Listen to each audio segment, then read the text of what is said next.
Hello students, तो यहाँ पे मैंने मार्च 2020 का जो पेपर था इंग्लिश का सेकंड लैंग्वेज जो कि आर्ट्स और कॉमर्स का सेम आता है उसको मैंने सॉल्व करके रखा है, वो भी अच्छे से प्रेजेंटेशन के साथ, जिससे आपको ये जानने में हेल्प होगी कि कैसे इंग्लिश को पेपर को प्रॉपर वे में लिखते हैं, कैसे उसमें प्रेजेंटेशन करते हैं और किस प्रकार से कम टाइम में अच्छी तरह से पेपर को आप सबमिट कर सकते हो। तो आप पूरा वीडियो देखिए, आपको पता चल जाएगा कि कैसे पेपर को अच्छी तरह से लिखना है। उसके बाद आप भी अपने अच्छे मार्क्स इंक्रीज कर सकते हो और एक पेपर को अच्छे पैटर्न में राइट कर सकते हो।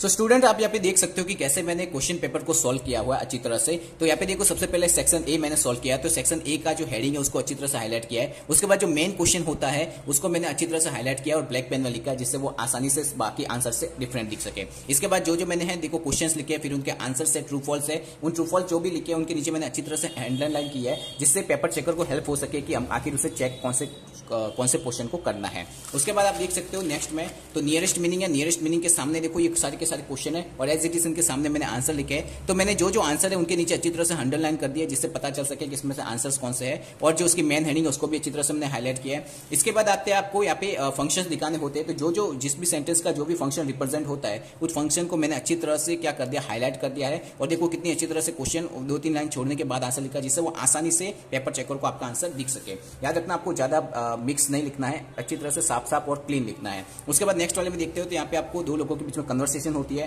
तो कन्वर्सेशन के जो आंसर्स लिखने होते हैं वो आप देख सकते हो। जैसे ही मैंने कन्वर्सेशन का आंसर लिखा है यहाँ पे, उसके नीचे अच्छी तरह से अंडरलाइन की है। जो मैंने लिखा है उसके नीचे अंडरलाइन की है, जिससे पेपर चेकर को हेल्प हो सके कि मेरा इसमें से आंसर कौन सा है, कौन सा नेक्स्ट कन्वर्सेशन होता है। इसके बाद आप देख सकते हो आगे, तो यहाँ पे मैंने लिखा होता है क्वेश्चन आंसर। आपको पता है तो क्वेश्चंस बनाने होते हैं, तो जिस वर्ड के नीचे अंडरलाइन होती है उसका क्वेश्चन बनाना होता है। तो यहाँ पे कुछ वर्ड्स के नीचे अंडरलाइन होती है, उनके क्वेश्चंस बनाए। तो जो मैंने क्वेश्चन बनाए उनके नीचे अंडरलाइन किए, जिससे पता चल सके कि मेरा आंसर कौन सा है और कौन से मैंने क्वेश्चन बनाया हुआ है। जैसे ही खत्म होता है क्वेश्चन, मैंने हमेशा उसके नीचे लाइन कर देता हूँ, जिससे उस क्वेश्चन को सेपरेट कर देने का। इसके बाद आपके सेक्शन बी के अंदर बहुत सारे क्वेश्चन आंसर होते हैं, आपको पता ही होता है। तो यहाँ पे देखो उसको आंसर लिखने का तरीका कैसा है। जैसे 18 नंबर का आंसर है तो मैंने पहले उसको हाईलाइटिंग बॉक्स में बता दिया। उसके बाद एक लाइन छोड़ के अच्छी तरह से मैंने आंसर्स को लिखा है। आंसर लिखने के बाद भी उसके अंदर भी कोई मेन टॉपिक होते हैं तो उनको भी आप अंडरलाइन करके बता सकते हो। और जैसे क्वेश्चन खत्म हो एक लाइन खींच दो, इसके बाद 2-3 लाइन छोड़ के नया क्वेश्चन करो, जिससे क्या होता है कि पेपर चेकर के लिए हेल्पफुल होता है आपके आंसर को ढूंढने में।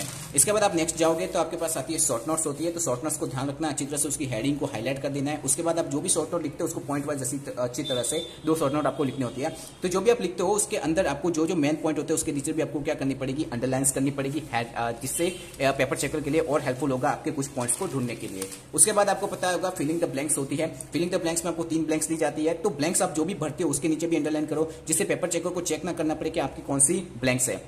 जितनी अच्छी तरह से आप रिप्रेजेंट करके पेपर चेकर को बताओगे उतना अच्छा उसके लिए हेल्प इजी होगा आपके पेपर को चेक करना। जैसे क्वेश्चन खत्म होता है, देखो मैंने यहाँ पे अच्छी तरह से अंडरलाइन कर दिया है, जिससे ये सामने वाले को पता चले कि हाँ इसका यहाँ पे क्वेश्चन खत्म हो गया है। इसके बाद आता है आपका सेक्शन सी। इसके अंदर भी कुछ क्वेश्चन आंसर होते हैं, तो उसको क्वेश्चन आंसर लिखने का तरीका मैंने पहले ही बता दिया है। ज्यादा मार्क्स के नहीं होते इसलिए ज्यादा बड़े लिखने की जरूरत नहीं है। जो उसका लिमिटेड होता है कैटेगरी वैसे लिखिए, और अच्छी तो जो भी लिखते हो अच्छी आपको वर्ड लगते हैं कि हाँ ये इंपॉर्टेंट, उसको आप अंडरलाइन कर सकते हो। इसके बाद आप आगे जाएंगे तो आगे आपका समरी राइटिंग। आपको पता है समरी राइटिंग के अंदर 1/3 पार्ट लिखना होगा पैराग्राफ के अंदर से, और आपको उसका जो होता है हेडिंग देना पड़ता है। तो मैंने 1/3 पार्ट आसानी से लिख दिया है, और इसकी जो हेडिंग आप देख सकते हो, हेडिंग को बड़ी अच्छी तरह से मैंने हाईलाइट किया, जिससे पेपर चेकर को यहाँ पे हेल्प हो सकती है। इसके बाद आप देखोगे तो इसके बाद आंसर द फॉलोइंग क्वेश्चन, वो मैंने आपको ऑलरेडी फॉर्मेट बता दिया कितनी अच्छी तरह से लिखना होता है, तो वो आपको हेल्पफुल होगा। जैसे यहाँ पे कुछ होते हैं वर्ड्स जिसका आपको लिखना पड़ेगा, तो उसको अच्छी तरह से हाईलाइट करो, जिससे उसको हेल्पफुल हो और ढूंढने में। यहाँ पे जैसे हिमालय क्वीन एक आंसर है इसका, आप देख सकते हो, तो इसको मैंने अच्छी तरह से हाईलाइट किया है।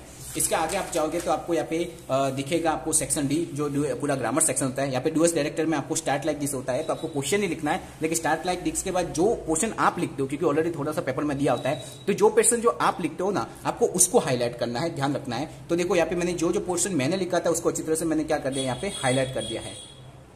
इसके बाद आप देखोगे आंसर 15 है। तो देखो आंसर जो होते हैं उनको मैंने किसी तरह से बॉक्स से अच्छी तरह से रिप्रेजेंट करता हूं। जैसे आंसर खत्म होता है उसको लाइन कर देता हूं, और फिर जैसे भी लिखता हूं तो उसको अच्छी तरह से रिप्रेजेंट करने का होता है। इसके बाद आप देख सकते हो कंप्लीट द सेंटेंस होता है। तो आपको यहाँ पे पूरे क्वेश्चन आंसर को आपको हाईलाइट नहीं करना है। देखो इतना वाला ये क्वेश्चन है और ये जो पीछे का भाग है वो मेरा आंसर है। तो जो मेरा आंसर है मैंने सिर्फ उसको हाईलाइट किया, क्वेश्चन को मैंने हाईलाइट नहीं किया, जिससे पेपर चेकर को इसमें भी हेल्प हो सके कि आपका आंसर कौन सा, क्वेश्चन कौन सा है। इसके बाद आप यहाँ पे देख सकते हो स्पीच राइटिंग होती है, यानी कि यहाँ पे आपको ध्यान रखना होता है कि डायरेक्ट इनडायरेक्ट नहीं, डायरेक्ट इनडायरेक्ट होते हैं। तो यहाँ पे आपको ध्यान रखना होता है कि डायरेक्ट इनडायरेक्ट को आपको अच्छी तरह से रिप्रेजेंट करके बताना है। इसके बाद यहाँ पे आता है कॉम्बिनेट the following sentence, combine the following sentence होते हैं। तो सेंटेंस को कंबाइन करके एक मीनिंगफुल सेंटेंस बनाना होता है। तो वो भी देखो मैंने यहाँ पे लिख दिया, उसको सेपरेट करके बता दिया है।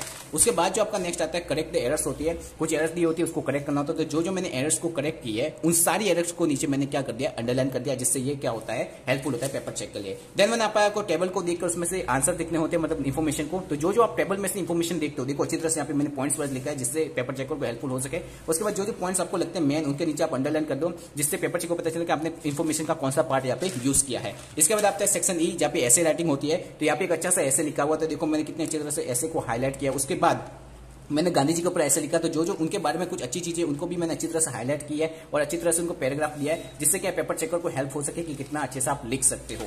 ओके, देन आफ्टर आपका जो लास्ट पोर्शन में आता है वो आप देख सकते हो, वो आती है आपकी स्पीच राइटिंग होती है। आपको किसी टॉपिक के ऊपर स्पीच देनी होती है।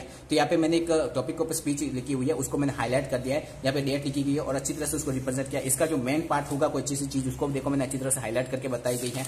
उसके बाद आप देख सकते हो यहाँ पे ये पोर्शन पूरा होता है, उसके बाद मैंने लाइन कर दी है। एंड द लास्ट आपका जो आंसर होता है ईमेल राइटिंग, वो आप देख सकते हो। ईमेल राइटिंग मैंने लिखा हुआ है यहाँ पे देखो आप 1 2 3 यहाँ पे 3 पोर्शंस रख दिए, जिसमें from, to, subject, dear friends, और सारे के सारे फॉर्मेट वाइज उसको डिफरेंट कर दिया है, अलग कर दिया है, जिससे क्या होता है कि वो आसानी से पेपर चेकर को दिख सके और आपके मार्क्स इंक्रीज होने में हेल्पफुल हो सके। थैंक यू सो मच इस वीडियो को देखने के लिए। और हमने यहाँ पे जितना हो सके उतना अच्छी तरह से आपको पेपर के बारे में बताया है, और आप अच्छी पैटर्न से लिखेंगे तो आपके मार्क्स आने के चांस भी अच्छे होते हैं। Thank you. तो स्टूडेंट, आई होप आपको पता चल गया होगा कि कैसे पेपर को अच्छी तरह से लिखना है। तो अगर आपको ये वीडियो पसंद आया तो प्लीज लाइक, शेयर, सब्सक्राइब और अपने और भी फ्रेंड्स को शेयर कीजिए, जो कि हाल ही में 2023 में जीएससीबी की यानी कि गुजरात बोर्ड की जो एग्जाम दे रहे हैं 10th और 12th की, तो उनको भी हेल्प होगी कि किस तरह से इंग्लिश के पेपर को अच्छी तरह से लिखना है और अच्छी तरह से उसको प्रेजेंट करना है। और हम आपके लिए और भी ऐसी वीडियोज लेके आएंगे, तो प्लीज हमारे चैनल को सब्सक्राइब करें। Thank you.